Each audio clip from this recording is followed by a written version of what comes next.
पास अच्छी नौकरी होगी, आपको नहीं मतलब है कि सामने वाला क्या कर रहा है, क्योंकि आपके जीवन यापन अच्छे होगा जब आप खाली होंगे, तब आपके दिमाग में होगा कि ये पड़ोसी मस्जिद में जाता है, ये मंदिर में जाता है। ये चर्चाएं जब होती हैं जब आप कहीं ना कहीं स्वतंत्र होते हैं, खाली होते हैं, आपके पास रोजगार नहीं होता है, आपके पास कोई व्यवस्थाएं नजर नहीं आती के माध्यम से हिंदू मुस्लिम फैलाते रहिए। आप इनसे निकलिए, अपने बारे में सोचिए कि आपने क्या पाया है। आपकी उम्र आप 30 साल हो गई, 25 साल हो गई, आपने 25 साल 30 साल में अपने पिताजी से पूछेंगे आज का युवा, तो बताएंगे कि हम 18 साल से पैसा कमाने लगे। लेकिन आज का युवा 25 साल 30 साल हो गई और वो अपने पिताजी पर डिपेंड है। ये शर्म की बात पूछ रहे हैं, वो बात ये कर रहे हैं कि हिंदू कैसे जीतेगा, मुस्लिम कैसे हारेगा। ये व्यवस्थाएं देखिए, अभी एक डिलीवरी बॉय वाली घटना हुई, ठीक है, उसको भी मुद्दा कहीं ना कहीं वो हिंदू मुस्लिम से जोड़ रहे हैं। बिल्कुल गलत है। आप हिंदू मुस्लिम जैसी धर्म में मत बांटिए, बात करिए मुद्दों की, रोजगार की, महंगाई की, शिक्षा की, चिकित्सा की। आप बताइए चिकित्सा, उसके लिए मैं देख रहा हूँ फेसबुक पे ट्रेंड हो रहा कि सचिन कश्यप को गोली लगी, बेचारा बहुत गरीब है। कहाँ गई वो 5 लाख की योजना? क्यों नहीं उस 5 लाख की योजना का लाभ मिला जो आयुष्मान कार्ड के नाम पर सरकार अपने इतनी बड़ी बड़ी छाती पीट रही कि मैंने ये दिया। मदद करने के लिए हम लोग आगे आ रहे हैं, सरकार क्या कर रही है? ना चिकित्सा में उनकी सुविधाएं हैं, ना शिक्षा में उनकी सुविधाएं हैं। महंगाई में जीएसटी आप लगाते जा रहे हैं। 2 एकड़ से ऊपर वालों की वापसी होगी, जो आरटीआर बढ़ते होंगे उसकी वापसी होगी। अरे साहब, हमने वोट दे दिया, वो वापस होगा? उसकी कौन गारंटी लेगा? इस केजरीवाल की मजाक बनाते हो आप। पहले केजरीवाल का सरकारी स्कूल का मॉडल तो देखिए।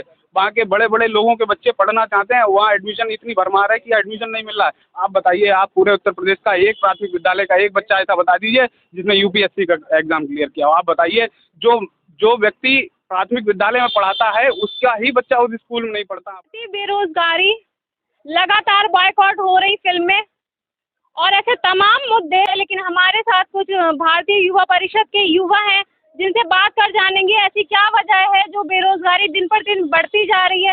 चोरी जैसी अफवाहों पर लोग यकीन कर रातों में पहरेदारी कर रहे हैं और ऐसी तमाम समस्याएं, जैसे बॉलीवुड को लगातार बॉयकॉट किया जा रहा है। अभी हमारे साथ हैं रामजी अवस्थी। सर, बहुत स्वागत है आपका। बहुत बहुत धन्यवाद, जो आपने युवाओं की इस मुहिम को उठाया है। आपका चैनल इस बात के लिए बधाई का पात्र है। अब ये बताइए पहले तो कि शाहजहाँपुर में सबसे जो ट्रेंडिंग में है वो ये अफवाह है कि चोर आ रहे हैं या बच्चा चोरी की अफवाहें फैलाई जा रही हैं, क्या कहेंगे?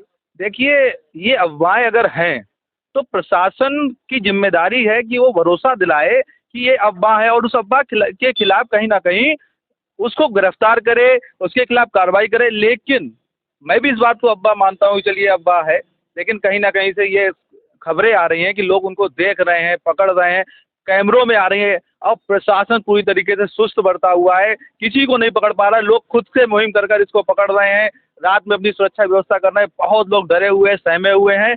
अगर ये अफवाह है तो गलत है, लेकिन लोगों के अंदर जो डर और भय है उसको निकालने का काम प्रशासन जल्द से जल्द करे, अन्यथा एक बहुत बड़ी घटना का अंजाम हो सकता है। लोगों का ये भी कहना है कि वो रात में जब पुलिस को फोन करते हैं पहले तो नंबर नहीं लगता और जब नंबर लग जाता है तब भी पुलिस नहीं आती। बोलते हैं कि ये अफवाह है और आप लोग अपने घरों में आराम से सोएं। ये बात बिल्कुल सही है, क्योंकि अभी एक दिन 112 नंबर किसी की वजह से मुझे भी डायल करना पड़ा। 112 नंबर नहीं लगता है और आम लोगों के पास 112 और 100 नंबर के अतिरिक्त कोई विशेष सुविधा है नहीं। ना उनके पास कप्तान का नंबर होगा, ना उनके पास सीओ का नंबर होगा, और लोगों के नंबर है भी तो कोई आम जनता के वो फ़ोन उठा के तुरंत पहुंचते नहीं हैं। उसके लिए वो टाइम लेते हैं। और इसी बीच अगर कोई अप्रिय घटना हो जाती है, क्योंकि प्रशासन पूरी तरीके से मुझे सुस्त नज़र आ रहा है, वो इस मामले को अफवाह में बताकर कहीं ना कहीं अपना बचाव कर रहा है और घटनाएं घटित हो जाएंगी। ये जो भी लोग हैं बहुत ही प्री प्लान इसको कार्य कर रहे हैं। अगर इस प्लानिंग की भनक पुलिस तक है तो पुलिस इस पर कार्रवाई करे, अन्यथा ये भय कहीं ना कहीं पुलिस के खिलाफ कार्रवाई कराने के लिए लोगों के अंदर एक आंदोलन पैदा कर देगा। अच्छा, ये बताइए जिस तरह से बॉलीवुड में लगातार एक के बाद एक फिल्म बॉयकॉट की जा रही है, इसमें आपकी अपने तरीके से आप क्या सोचते हैं? देखिए, आज का जो समय है वो ट्रेंडिंग का समय है। जो भी चीज़ आती है लोग उसको ना देखते हैं, ना समझते हैं, ना सुनते हैं, बस क्या करते हैं उसके खिलाफ चलते चले जाते हैं। जैसे फिल्मों का बाइकआउट का बात आई, तो बाइकआउट तो उन्होंने किया, लेकिन आप उनसे पूछेंगे किस वजह से किया, क्यों किया? उन्होंने कहा नहीं नहीं, सोशल मीडिया पर हो रहा था तो मैं भी उसके खिलाफ मैंने बाइकआउट कर दिया। तो मेरा ये मानना है कि किसी भी चीज़ के खिलाफ अगर आपको कोई आवाज़ उठानी है तो उसको समझे, उसकी तह तक जाएं, बिना इन चीज़ों को जाने परखे। आप अगर इस तरीके से आवाज़ उठाते हैं तो कहीं ना कहीं हम अपना भी नुकसान कर रहे हैं और आर्थिक जगत का भी नुकसान कर रहे हैं, क्योंकि जो इंडस्ट्रियल एरिया है या आपका फिल्म इंडस्ट्रीज है, कहीं ना कहीं ये भी हमारे देश के किसी न किसी चीज़ में जुड़े हुए हैं, जो व्यापार कर रहे हैं। तो इस तरीके से नुकसान करने से बेहतर होगा कि हम चीज़ों को समझें। विरोध करना जायज़ है, लेकिन बिना समझे विरोध करना ये नाजायज़ है और बिल्कुल गलत है। लेकिन बेवजह अगर कोई अभिनेता इस तरीके की टिप्पणी करता है कि उनको भारत जैसी जगह पर डर लगता है, तो इस पर अगर उनको बायकॉट किया जा रहा है तो कहीं ना कहीं जनता ठीक कर रही है। नहीं, बिल्कुल ठीक कर रही है, इसमें बिल्कुल कोई शक नहीं है, क्योंकि भारत से बड़ा कोई नहीं हो सकता। ये देश हमारी शान है। ये ठीक बात है कि हमें उनका बाइकआउट करना चाहिए, लेकिन ये भी देखना चाहिए कि एक ही व्यक्ति से फिल्म का निर्माण नहीं हो रहा है, उसमें ऐसे सैकड़ों लोग हैं, तो हमें उस व्यक्ति की खिलाफत करनी होगी। लेकिन अगर हम रोज़ ऐसे ही खिलाफत करते रहे तो कहीं ना कहीं उनसे जुड़े हुए लोगों को सड़कों पर आना पड़ जाएगा और बहुत ही वो मजबूर होंगे, क्योंकि इंडस्ट्री जो फिल्मी एरिया है उसमें कहीं एक व्यक्ति से ही फिल्म नहीं बनती है, सैकड़ों हज़ारों लोगों से वो फिल्म का निर्माण होता है। तो वो लोग भी जुड़े हुए हैं। कभी कभी जब ये ऐसी स्थिति आती है तो हम विरोध करेंगे, लेकिन हम रोज़ एक एक छोटी बात पर उठा के, जैसे एक बात का विरोध किया, अब हमने कोई भी छोटी बातों को तो रोज़ विरोध करना और नुकसान पहुंचाना कहीं ना कहीं ये गलत है। लगातार लोग प्रदर्शन करते रहे अग्निपथ को लेकर कि लोगों को ये जो स्कीम सरकार के द्वारा निकाली गई लोगों को पसंद नहीं आई, लेकिन आज इसका जो है फिजिकल एग्जाम था, आज मजबूर होकर वो लोग जो इतने सालों से तैयारी कर रहे थे, मजबूर होकर उन्होंने भी फॉर्म डाले होंगे 4 साल के लिए, वो भी तैयार हुए हैं, तो अब क्या कहेंगे? देखिए, अग्निपीर पर योजना पर मैंने पहले भी बोला था, ये योजना बहुत गलत है। सरकार पता नहीं क्या सोच रही है, तानाशाही रवैया है सरकार ने इस योजना को युवाओं पे थोप दिया। युवा मजबूर है, बेचारा क्या करे। 4 साल की नौकरी मिल रही है तो मजबूरी में उसे कुछ नहीं मिल रहा, तो वो 4 साल की नौकरी के लिए अप्लाई किया, अन्यथा उसका मन नहीं है। आप एक चीज़ सोच के देखिए, क्यों नहीं ये सरकार के कार्यकाल 1 साल करते हैं, तो अभी नहीं लगता कि 5 साल में भी कम है, तो ये बढ़ाने के विचार करते हैं। तो ये 4 साल की नौकरी से जिस युवा ने तैयारी की है, बहुत मेहनत करके वो मुकाम तक पहुंचने की कोशिश कर रहा है, उससे कह दिया जाएगा 4 साल के बाद आप फ्री हैं। ये कहीं ना कहीं सरकार का तानाशाही रवैया है। आज जो युवा वहाँ शामिल होने का, मैं उनको बधाई तो देता हूँ, लेकिन उनके अंदर कहीं ना कहीं पीड़ा है, दर्द है कि मैं 4 साल के बाद क्या करूँगा। लेकिन घर का आर्थिक प्रेशर है आज की स्थिति में, तो वो मजबूरन वो इस योजना का लाभ लेने के लिए गए हैं, लेकिन कोई भी पूरी तरीके से योजना के पक्ष में नहीं है। अभी क्या लगता है, जिस तरह से किसान परेशान है पानी की समस्या को लेकर, क्योंकि इस बार मानसून नहीं आ पाया, तो अभी आप क्या कहेंगे, क्या लगता है शाहजहाँपुर में भी सूखा घोषित होना चाहिए? शाहजहाँपुर को सूखाग्रस्त वो पहले ही घोषित हो जाना चाहिए था, 25 जुलाई तक, जब बारिश नहीं हुई। लेकिन सरकार कहीं ना कहीं अपने आप का बचाव करने का प्रयास करती है, प्रशासन अपना बचाव करना चाहती है। जहां 15% बारिश हुई, 100% बारिश होनी चाहिए थी, वो 15% बारिश हुई है। किसान इतना परेशान है, नौजवान परेशान है, लेकिन सरकार सोच ही नहीं रही। आज सूखाग्रस्त स्थिति ऐसी स्थिति है कि खेत खाली पड़े हैं, जिन खेतों में लग गए, डीजल का भाव इतना ऊपर है कि डीजल के पर्याप्त पैसा नहीं होने के कारण किसान की खेत खड़ी फसल सूख रही है। ये भारत माँ के वो लाल हैं जिनकी वजह से भारत जैसा देश, आज हम लोग अन्न के नाम पर सबसे ऊपर हैं, लेकिन अब जब हमारी फसल सूखती है कितनी पीड़ा होती है वो किसान, क्योंकि उसके लिए वो बच्चों के समान है। जब वो बच्चे उसके सामने सूख रहे होते हैं, उसे कितना दर्द होता है। लेकिन ये सरकार कोई उनको हित नहीं दे रही है। डीजल 90 रुपये से ऊपर पहुंच गया है। कोई भी ऐसी चीज़ नहीं है जो महंगाई से कम है। महंगाई इतने, किसी भी कृषि यंत्रों पर उन्होंने GST लगा दी है। तो इतनी महंगाई होने के बाद किसान कैसे अपनी फसल करे। जो प्रधानमंत्री जी बोलते थे कि 2022 हम किसानों की आय दोगुनी कर देंगे, मैं प्रधानमंत्री जी से कहूँगा, अगर उनको भरोसा ना हो, मैं गारंटी दिलाता हूँ, वो ज़मीन पर आके देखें, किसान की वो आय जो पहले होती थी वो आधी आय भी नहीं बची है। 2 गुने की तो बात छोड़ दीजिए। क्या लगता है, युवा इतने बेरोजगार हैं कि आज पढ़े लिखे युवा भी ई-रिक्शा चलाने पर मजबूर हैं, क्या कहेंगे? देखिए, सरकार कोई प्लानिंग नहीं कर रही। आप देख ही रहे हैं, 4 साल की उन्होंने अग्निवीर योजना पर भी चर्चा हुई। सरकार का कार्य ये रह गया है कि कैसे भी हम धर्म और जातिवाद में लोगों को फंसाए रखें। ठीक है, हर चीज़ को कहीं ना कहीं उन्होंने धर्म और जाति से जोड़ रखा है, अपना व्यक्तिगत लाभ उठाते हैं। कहीं पर भी वो युवाओं के रोजगार के बारे में चिंतित नहीं है। 2019 तक उन्होंने कहा था कि हम 10 करोड़ युवाओं को रोजगार देंगे। 10 करोड़ को छोड़िए, 26 लाख युवाओं को निकाल दिया रोजगार से। तो स्थिति ये है कि रोजगार शून्य है ज़मीन पर। आज जो आप अफवाहों की बात कर रहे हैं, चोरी, मैं 101% बता रहा हूँ, कोई सरकार नहीं रोक सकती। अगर युवाओं को रोजगार नहीं देगी, महंगाई को नहीं रोकेगी, कोई सरकार नहीं रह सकती। सरकार का पहले काम ये है कि जो युवा परेशान है, जब आप परेशान होंगे, मैं आपसे व्यक्तिगत नहीं कह रहा हूँ, लेकिन जब कोई भी व्यक्ति परेशान होगा तो उसके आगे ऑप्शन नहीं होता है।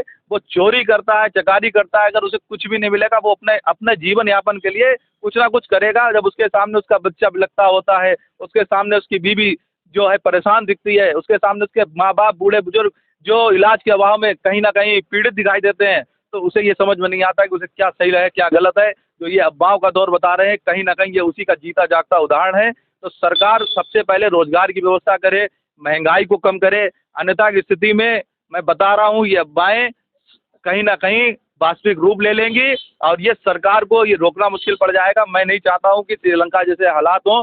मैं इस बात से बहुत पीड़ित हूँ क्योंकि देश से बड़ा मेरे लिए कोई नहीं है, लेकिन प्रधानमंत्री जी, मुख्यमंत्री जी इस बात पर विशेष ध्यान दें कि जिस जनता ने उन्हें चुना है उसको इस तरीके से महंगाई से, बेरोजगारी से मत परेशान करिए। उनको इन चीज़ों से उबारने की आपकी जिम्मेदारी है।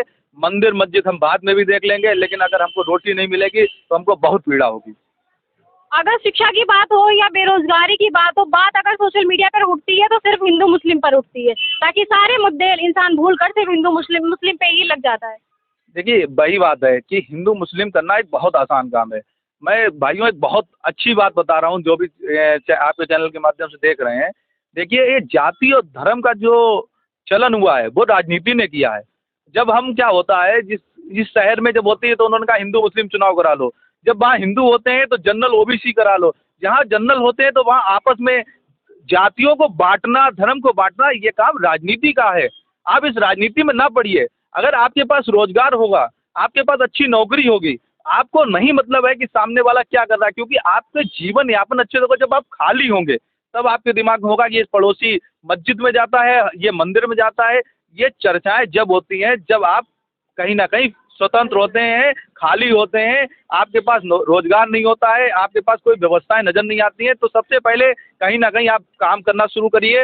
ये सरकार ने काम शुरू ये कर दिया है कि आपको डाटा मुफ्त में दे रही है, सिर्फ और सिर्फ फेसबुक के माध्यम से हिंदू मुस्लिम फैलाते रहिए। आप इनसे निकलिए, अपने बारे में सोचिए कि आपने क्या पाया है। आपकी उम्र आप 30 साल हो गई, 25 साल हो गई, आपने 25 साल 30 साल में अपने पिताजी से पूछेंगे आज का युवा तो बताएंगे कि हम 18 साल से पैसा कमाने लगे, लेकिन आज का युवा 25 साल 30 साल हो गई और वो अपने पिताजी पर डिपेंड है।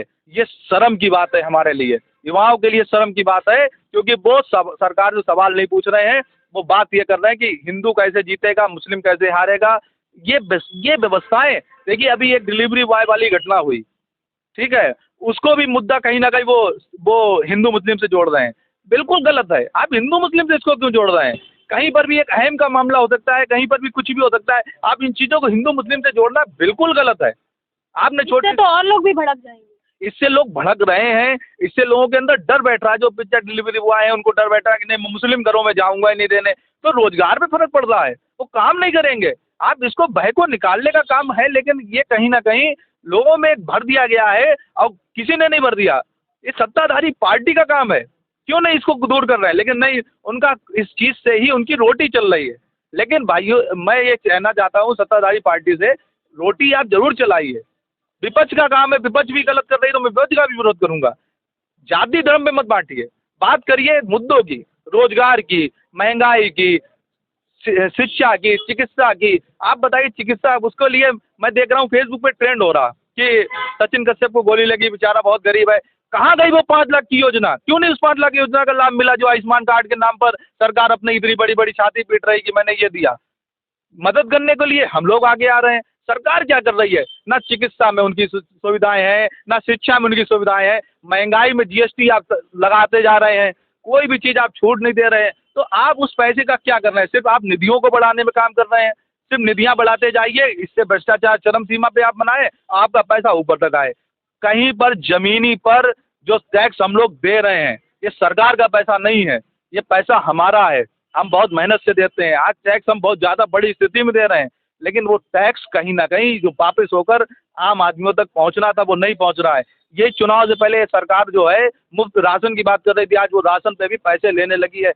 क्यों ये दोहरी नीति अपना रहे? राशन भी तो नहीं दे रही है पूरा। राशन सरकार ने क्या करा, मैं इस बात से बहुत परेशान हूँ। युवाओं से मैं सोचता हूँ कि ये लोग कैसे सतर्क नहीं होते हैं। ये सरकार क्या करती है, जब चुनाव आता है तो उससे पहले इनको बहुत अच्छी अच्छी योजनाएं दे देती है, उसके बाद ये योजनाओं को कहीं ना कहीं उसमें नियम लागू करती है। जैसे 2018 में किसान सम्मान निधि का प्लान आया। किसान सम्मान निधि, मुझे नहीं पता कि जिसके नाम खेती थी या नहीं थी, एकदम स्पीड में सबके खातों में चली गई। उसके बाद आया कि अब 2 एकड़ से ऊपर वालों की वापसी होगी, जो आरटीआर भरते होंगे उसकी वापसी होगी। अरे साहब, हमने वोट दे दिया, वो वापस होगा? उसकी कौन गारंटी लेगा? इस तरीके की योजनाएं अगर आपने गलत बनाई तो इसका जिम्मेदार कौन है? क्या प्रधानमंत्री जी जिम्मेदार है? जिम्मेदारी लेंगे कि हमने गलत पैसा लोगों को दिया, इसकी जिम्मेदारी मेरी है और ये वसूली का जिम्मेदार भी मैं हूँ, इसके लिए जो असुविधाएं हुई वो भी जिम्मेदार मैं हूँ। इस तरीके की योजनाओं से कहीं ना कहीं लोगों को ठगने का प्रयास कर रहे हैं। सिर्फ एक मकसद बना लिया है, सरकार हमारी बननी चाहिए, लोगों को चाहे हिंदू मुस्लिम में बांटो, चाहे उन्हें मुफ्तीकरण में बांटो। बात करते हैं मुफ्तीकरण की, अरे मुफ्त में जरूरत हमें शिक्षा की है, चिकित्सा की है, क्यों नहीं दे रहे आप? आप मुझे अच्छी शिक्षा देंगे, मैं रोजगार करूंगा। ये रोजगार करेंगे, जब रोजगार करेंगे तो इनके पास हर चीज की सुविधाएं होंगी। और मुख्य दूसरी चीज है चिकित्सा, स्थिति बहुत खराब है, क्या कहें। अगर इन लोगों के बुजुर्गों को, परिवार को अगर चिकित्सा की सुविधा मिल जाए, मुझे नहीं लगता है कि शिक्षा और चिकित्सा के बाद किसी व्यक्ति की कोई नीड बचेगी, क्योंकि रोटी वो खुद कमाना जानता होगा और चिकित्सा सुविधा भी उसको मिली रही होगी। तो मेन चीज़ों पर सरकार जो मूलभूत सुविधाएं हैं उन पर अगर काम करना शुरू करेगी तो बहुत अच्छा होगा। लेकिन अगर अभी नहीं कर रही है, जो अभी तक नहीं हुआ है, इससे लोग बहुत पीड़ित हैं। इनको लग रहा है कि हिंदू मुस्लिम चल रहा है, अरे जब इनको रोटी नहीं मिलेगी तो ये क्या हिंदू मुस्लिम से करते रहेंगे? तो सरकार अभी सजग हो जाए, सजग हो जाए। तो इसके लिए सरकार सबसे पहले जो, क्योंकि हमारी 71% जो आबादी है वो कृषि पर आधारित है, और उस कृषि पर आधारित में 71% में 50% लोग आज सूखाग्रस्त में परेशान हैं। जब वो परेशान होंगे तो कहीं ना कहीं, क्योंकि किसान महंगाई से परेशान होने के बाद जो अपनी फसल बोता है वो लोगों से पैसे उठा के बोता है, तो अगर उसकी फसल को नुकसान होगा और उसको दिक्कतें होंगी तो वो देखिए वो इस तरीके की अफवाहें फैलेंगी, या वो कार्य करेंगे या नहीं करेंगे, कोई कुछ भी कर सकता है। जब उसको असुविधा होगी, मुझे दिक्कतें अगर होंगी, मेरे परिवार को दिक्कतें होंगी, मेरे नगर को दिक्कत होगी, तो मैं कुछ भी करने के लिए तैयार होता हूँ। मुझे गलत सही नहीं दिखता है, क्योंकि इनकी अगर भूख से लौटता हुआ मेरे सामने कोई व्यक्ति नजर आएगा तो सबसे पहले मेरी जिम्मेदारी होगी, मैं ये नहीं पूछता हूँ कि उसका नाम क्या है, उसकी जाति क्या है, उसका मजहब क्या है, मेरी जिम्मेदारी होगी कि हम उसकी भूख की पूर्ति करें। एक आखिरी सवाल आपसे पूछना चाहेंगे कि हिंदू मुस्लिम जितना भी होता है, क्या आपको लगता है कि ये असल जिंदगी में भी ये सिर्फ सोशल मीडिया पर एक अफवाह है कि हिंदू मुस्लिम हो रहा है, लेकिन असल जिंदगी में आपके भी ऐसे कई मित्र होंगे जो मुस्लिम होंगे, आप लोगों के बीच में भी यूनिटी होगी, तो लगता है कि असल जिंदगी में भी ये चीज प्रभाव डाल रही है? देखिए, बिल्कुल प्रभाव नहीं डाल रही है। प्रभाव ये डाल रही है कि जब ये सोशल मीडिया पर जन्म लेती है तो कहीं ना कहीं लोगों को लगता है यार हो सकता है ये व्यक्ति भी ऐसा हो, मेरे साथ खड़ा रहता है। मैं उन लोगों के नाम बता दूंगा जो लोग मेरे साथ धर्म की यात्राओं में गए हैं और मेरे साथ बढ़ चढ़ कर हिस्सा लेते हैं। देखिए, ये कुछ नहीं है, ये आपके मन का वहम होता है। जब हम जन्म लेते हैं तो हमें नहीं पता होता हम हिंदू हैं, मुस्लिम हैं, सिख हैं, ईसाई है, हमको क्या पता। ये हमारे मानने के ऊपर होता है। हम मूर्ति को इतना मानते हैं कि हम अपने परिवार, अपने माँ बाप से ज़्यादा एक मूर्ति का वो मानते हैं। तो ये मानने के ऊपर होता है कि हम भगवान को ऐसा मानते हैं कि भगवान मेरे साथ है, मेरे साथ चल रहा है। तो हमें जानबूझ करके ये हिंदू है या मुस्लिम है, इससे कोई फर्क नहीं पड़ता। मेरे साथ लोग मुस्लिम जुड़े हुए हैं जो मुझे बहुत सम्मान देते हैं, वही चीज़ें हैं। अपना अपना मजहब, अपनी अपनी धर्म के तरीके वो उसको मानते हैं, हम अपने धर्म को मानते हैं। इससे कहीं हमारे अंदर कोई इस तरीके की विरोध हो कि नहीं नहीं ये दूसरे मजहब का है, हम दूसरे मजहब के, ऐसा कुछ नहीं है। सब हिंदुस्तानी है, सब हिंदुस्तान में रहते हैं। हिंदुस्तान सभी का है। कोई भी, कल वैसे भारत पाकिस्तान का मैच हुआ, लोगों में एक अब्बा, कल का एशिया कप हुआ था, तो लोगों में ये रहता है कि लोग पाकिस्तान की नारेबाजी करते हैं। मैंने देखा कि कई मेरे मित्र थे मुस्लिम, उन्होंने भरपूर समर्थन किया कि हिंदुस्तान जिंदाबाद। आप क्या चाहते हैं? आप एक वहम मत पैदा करिए। कुछ लोग हर जगह ऐसे होते हैं जो चीज़ों को नेगलेक्ट करते हैं। परिवार में भी होता है। जैसे कल अमित शाह जी के बेटे ने, सबने देखा, उन्हें तिरंगा लेने से मना कर दिया। अगर यही कहीं कोई मुस्लिम होता तो ये कहते थे देखिए इन्होंने देश का अपमान किया। तो क्या अमित शाह जी का बेटे ने अपमान नहीं किया? इसको मीडिया पे दिखाने की कोशिश, किसी ने मीडिया पे इसको नहीं दिखा रहा है, सरकार का पक्ष ले रही है। मैंने एक बहुत अच्छा मुद्दा उठाया, बताइए कितनी मीडिया ने उसको दिखाया कि हर घर तिरंगा इन्होंने लगवाया। अब ये जो तिरंगे अपमानित हो रहा है, इसकी जिम्मेदारी कौन लेगा? हर घर तिरंगा क्यों नहीं एकत्रित कर रहे? मीडिया ने इसको नहीं दिखाया। क्यों नहीं दिखाया? क्योंकि मीडिया को इनसे विज्ञापन मिलता है, मीडिया को इनसे सहयोग मिलता है। तो मीडिया देखिए नहीं दिखाती है, लेकिन मुझे कोई फर्क नहीं पड़ता। मेरा काम है अच्छे काम करना, मैं करता रहूंगा, मीडिया दिखाए या ना दिखाए, मेरी आवाज़ दबती रहे, मुझे कोई फर्क नहीं पड़ता। लेकिन अगर जो काम गलत होगा मैं विरोध करूंगा और बढ़ चढ़ का विरोध करूंगा। अभी तक हर घर तिरंगा वाली अभियान पर जिला प्रशासन ने कोई काम नहीं किया है। मैं फिर अभी उनको अल्टीमेटम दूंगा और इस पर कार्रवाई करा के रहूंगा, क्योंकि ये सम्मान अगर अपमान हुआ तो इसकी जिम्मेदारी मैं जिला अधिकारी के ऊपर दूंगा। अगर यही तिरंगा लेने से कोई अदर पार्टी का व्यक्ति होता, अन्य किसी विपक्षी पार्टी का होता, तो वो कहते देखिए ये तिरंगे का अपमान किया, ये तिरंगे का।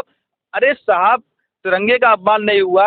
मैं मानता हूं कि आपने भी कोई काम होगा उस समय, मैं ये भी मानता हूं कि ऐसा नहीं कि आपने तिरंगे का लेने से मना किया, लेकिन आपके लिए होता है तो ये चीज़ें गलत और सही हो जाती हैं। जब विपक्षी पार्टियों के लिए होता है तो वही चीज़ें आपके लिए गलत हो जाती हैं। नहीं नहीं, इन्होंने गलत किया, इन्होंने गलत किया। तिरंगे का सम्मान हर भारतवासी के दिल में है। कभी कभी कुछ चीज़ें गलत हो जाती हैं, अगर वो गलत विपक्ष से होती है तो बहुत गलत है। तो अमित शाह जी के बेटे से हुई तो उनकी जिम्मेदारी उससे 4 गुनी ज़्यादा है, क्योंकि वो गृह मंत्री है और भारत देश का गृह मंत्री सबसे बड़ी पावर होती है, तो इसलिए उनकी जिम्मेदारी ज़्यादा है। उनको गृह मंत्री जी को इस पर जवाब देना चाहिए। शिक्षा पर अगर ध्यान दिया जाए तो ये सब चीज़ें नहीं होंगी, बेरोजगारी खत्म होएगी। सरकार राशन फ्री दे रही है, शिक्षा की जरूरत है या नहीं है? शिक्षा की ज़्यादा ज़रूरत है, ठीक है राशन की, लेकिन राशन आजकल मिल किस रहा है ज़्यादातर, ये है। बेरोजगारी तो बढ़ रही है और पढ़ने वाले काफ़ी जो पढ़े लिखे हैं उनको नौकरी नहीं मिल पा रही है। अगर नौकरी मिल भी रही है तो इतनी कम सैलरियाँ हैं, वो अपना घर का खर्चा नहीं चला पा रहे हैं। इस पे सरकार ध्यान दे और बहुत ज़रूरी चीज़ है शिक्षा और बेरोजगारी। और रोजगार नहीं होगा तो बहुत आगे चल के मुश्किलें आ जाएंगी देश में। आज जब कोई अपराधी पकड़े जाते हैं, वो बड़ा बड़ा क्राइम करते हैं, उनकी उम्र होती है 18 से 20 साल के बीच। इतनी छोटी उम्र में बच्चे इतने बड़े अपराध कर रहे हैं, आपकी इसमें क्या राय है? मेरी राय है, सभी की राय है देशवासियों की, अगर वो बेरोजगारी चोरी इसलिए कर रहे हैं, नौकरी नहीं मिलेगी तो सीधा सीधा चोरी होगी। और ये अभी थोड़ा आप सुन भी रहे होगे, शाहजहाँपुर में हो रहे हैं, कहीं जगह कुछ हो रहा है, क्योंकि पढ़ लिख के भी वो चाहते हैं कि नौकरी मिले, लेकिन नौकरी मिल नहीं पा रही। इस वजह से वो कुछ ना कुछ गलत काम की ओर अग्रसर हो रहा है। हम तो बेरोजगारी में सिर्फ इतना कहना चाहते हैं कि रोजगार है, लोग करना भी नहीं चाहते। सबको चाहिए प्राइवेट सरकारी नौकरियाँ। प्राइवेट नौकरी में भी अभी आप भी रोजगारी में लगी हुई हैं, आप भी टीवी चैनल में काम कर रही हैं, आपको भी पैसा मिल रहा है, मगर अभी आप ये काम करने के लिए तैयार हो गई हैं। तो ऐसे बहुत लोग हैं जो ये काम भी कर सकते हैं, पत्रकार भी बन सकते हैं। बहुत से काम हैं जो हमारे यहाँ कंपनियां चल रही हैं, प्राइवेट कंपनियां चल रही हैं, उनमें भी काम कर सकते हैं, मगर नहीं, उन सबको चाहिए सरकारी नौकरी। तो इसलिए भी बेरोजगार बढ़ रहा है। हम भी अभी काम कर रहे हैं, हम भी बैंक में काम कर रहे हैं, प्राइवेट बैंक में काम कर रहे हैं। मेरा भी मन है कि मैं सरकारी बैंक में काम करूँ, ऐसे से काम करूँ, सुबह वही अपना 10 बजे जाऊँ, 5 बजे बंद करके चला आऊँ। बैंक में क्या हो रहा क्या नहीं हो रहा कुछ मतलब नहीं, मगर मैं प्राइवेट में काम कर रहा हूँ, मेरे पास प्रेशर भी बहुत होता है कि काम सरकारी में प्रेशर नहीं होता। वही मैं बता रहा हूँ कि सबको चाहिए सरकारी, जबकि सरकारी में ऐसा नहीं है। मेरे कई दोस्त हैं जो सरकारी बैंकों में भी काम कर रहे हैं, ठीक है, उनको भी उतना ही प्रेशर होता है जितना प्रेशर हमें होता है। उन्हें भी काम करना पड़ता है, बैंकों में दौड़ना पड़ता है, जो एनपीए हो गए खाते हैं उनके पास जाना पड़ता है, पैसा लाना पड़ता है। तो सारी चीज़, ऐसा नहीं है कि वहाँ सरकारी में मज़े हैं। तो मेरा मानना यही है कि जो बेरोजगार है, अपने आप को बता रहा है, वो जाके प्राइवेट में भी एक बार हाथ मारे कि हाँ प्राइवेट नौकरी मिल जाए। तो ज़रूरी नहीं कि हमारा बेरोजगार जो रोजगारी है वो हो जाएगी दूर, बेरोजगारी दूर हो जाएगी। बेरोजगारी आज चरम सीमा पे है। कोई भी नौकरी निकलती है, उसका पेपर होने से पहले पेपर लीक हो जाता है।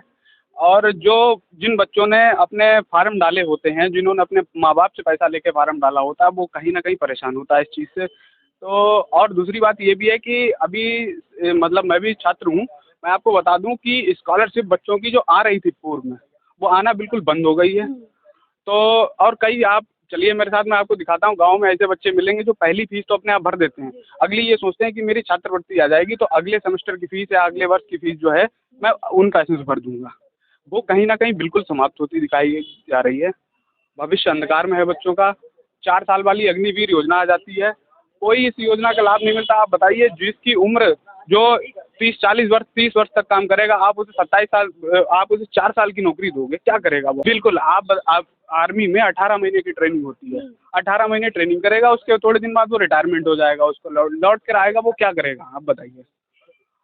चोरी चकारी, लूट मारपीट, डकैतियाँ, ये सब बेरोजगारी का ही परिणाम है। आप वर्तमान में देख लीजिए, चोरियाँ हो रही हैं। जो आदमी सीधा साधा है, जो पढ़ने लिखने के बाद भी कोई रिक्शा भी चला लेता है, कोई सब्जी भी बेच लेता है, लेकिन जो आदमी जो कहीं ना कहीं मारा हुआ होता है हालात का, वो फिर इस जैसे लूट मारपीट चोरी डकैती ये इन सब चीज़ों का अंजाम देता है। जब कोई अपराधी पकड़ कर आता है तो उसकी उम्र भी 18 से 20, 22, 23 साल में होती है, लेकिन वो क्राइम बहुत बड़े बड़े करके आते हैं, साइबर क्राइम जैसे। उसके लिए उनको बहुत दिमाग की जरूरत है कि साइबर क्राइम कोई अच्छे लोगों के बस की बात नहीं है, आम लोगों की। तो वो इतने बड़े बड़े क्राइम करके आते हैं। आपको क्या लगता है कि उनके अंदर इतने गट्स नहीं है कि वो नौकरी कर सकें या पढ़ाई कर सकें? मैडम ऐसा होता है कि कहीं कहीं योग्यतावान व्यक्ति भी जब वो वंचित रह जाता है, जो चीज़ वो जिस टारगेट को अचीव करना चाहता है, जब वो उस चीज़ से वंचित रह जाता है तब फिर उसका दिमाग जो है वो गलत दिशाओं में पड़ जाता है। और जो बच्चा पढ़ने में तेज है, जो आईएएस बन सकता है, वो एक क्रिमिनल भी जब जो आईएएस बन सकता है वो बड़ा ही क्रिमिनल बनेगा। जब वो आईएएस नहीं बन पाया तो जाहिर सी बात है कि बड़ा क्राइम करेगा। तो इसलिए जो है जो सरकार को शिक्षा पे जोर दे। सरकार से मेरी अपील है कि हिंदू मुस्लिम कब तक करोगे, कब तक रोटी खाओगे हिंदू मुस्लिम की? कभी ना कभी आदमी जब रोड पे आ जाएगा आपका हिंदू मुस्लिम बंद हो जाएगा। आप हिंदू मुस्लिम को बंद करिए, शिक्षा पे दीजिए। आप केजरीवाल की मजाक बनाते हो। आप पहले केजरीवाल का सरकारी स्कूल का मॉडल तो देखिए। वहाँ के बड़े बड़े लोगों के बच्चे पढ़ना चाहते हैं, वहाँ एडमिशन इतनी भरमार है कि एडमिशन नहीं मिल रहा है। आप बताइए, आप पूरे उत्तर प्रदेश का एक प्राथमिक विद्यालय का एक बच्चा ऐसा बता दीजिए जिसने यूपीएससी का एग्जाम क्लियर किया हो। आप बताइए, जो व्यक्ति प्राथमिक विद्यालय में पढ़ाता है उसका ही बच्चा उस स्कूल में नहीं पढ़ता। आप बताइए, बिल्कुल आप बताइए। आप ये थोड़ा मोड़ा राशन दे रहे हो, इससे बढ़िया आप कुछ ऐसी फैक्ट्रियां लगाइए, आप ऐसा काम रोजगार उत्पन्न करिए, आदमी अपना कमाए और खाए।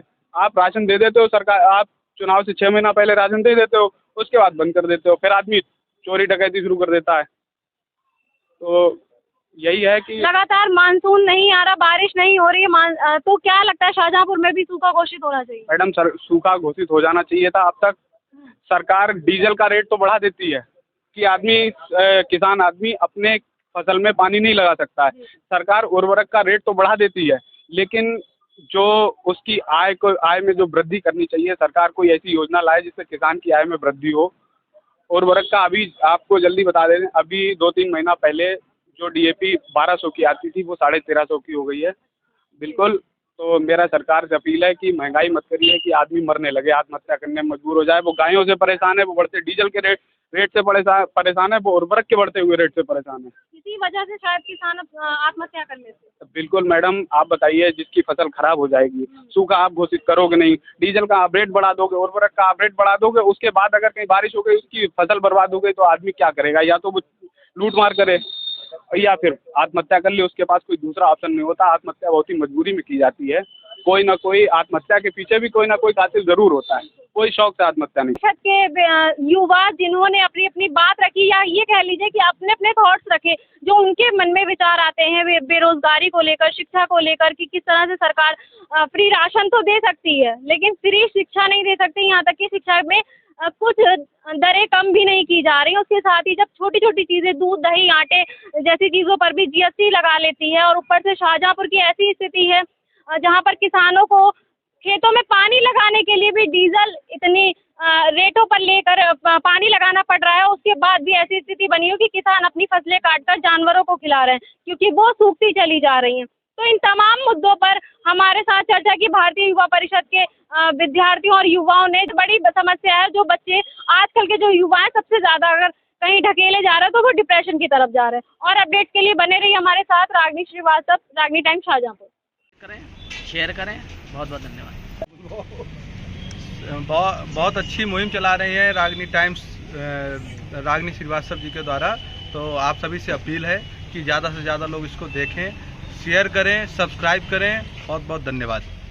करें, शेयर करें। बहुत अच्छी मुहिम चली और उसको लाइक करें। चला रही हैं शाहजहांपुर में।